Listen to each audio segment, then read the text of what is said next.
For decades America का सबसे powerful tool missile या वॉरशिप्स नहीं बल्कि इकोनॉमिक सैंक्शंस रहे हैं। एक ऐसा सिस्टम जो बिना एक भी गोली चलाए किसी देश की इकोनॉमी को फ्रीज कर सकता है। लेकिन अब ये पावरफुल टूल एक बड़ी चैलेंज सिचुएशन का सामना कर रहा है। रीसेंट डेवलपमेंट में चाइना की गवर्नमेंट ने ओपनली अपनी डोमेस्टिक कंपनीज को इंस्ट्रक्शन दिया है कि वो यूएस सैंक्शंस को इग्नोर करें।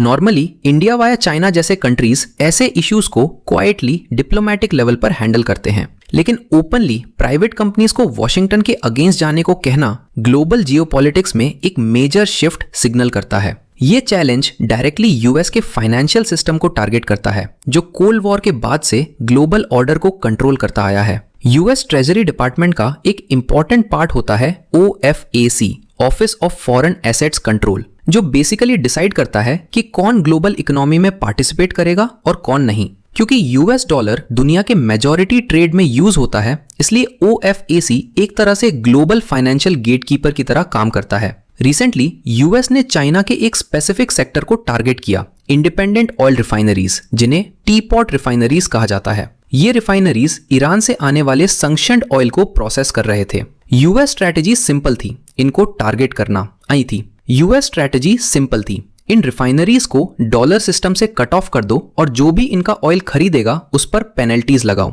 लेकिन इस बार चाइना ने डायरेक्ट रिस्पॉन्स दिया। चाइनीज मिनिस्ट्री ऑफ कॉमर्स ने एक लीगल शील्ड क्रिएट किया, जिसमें वो अपनी कंपनीज को गारंटी दे रहा है कि अगर उन्हें यूएस प्रेशर की वजह से लॉस होता है तो गवर्नमेंट उन्हें कॉम्पेंसेट करेगी। चाइना ये स्टेप तब ले रहा है जब यूएस मिडिल ईस्ट में मल्टीपल कॉन्फ्लिक्ट्स हैंडल करने में बिजी है, स्पेशली ईरान से रिलेटेड टेंशंस में। इस सिचुएशन का फायदा उठाते हुए चाइना देख रहा है कि यूएस की इकोनॉमिक पावर की रियल लिमिट क्या है। रिजल्ट तुरंत ग्लोबल लेवल पर दिखता है। सप्लाई चेन्स डिस्टर्ब हो रही हैं, शिपिंग लेन्स इंपैक्ट हो रही हैं और इंटरनेशनल ट्रेड में अनसर्टेनिटी बढ़ रही है। कॉमन पब्लिक के लिए इसका मतलब है इन्फ्लेशन बढ़ना, डेली गुड्स महंगे होना और जॉब्स में इनस्टेबिलिटी। सबसे बड़ा रिस्क एस्केलेशन का है। जब इकोनॉमिक टूल्स काम नहीं करते तो कॉन्फ्लिक्ट्स मिलिट्री लेवल तक जा सकते हैं।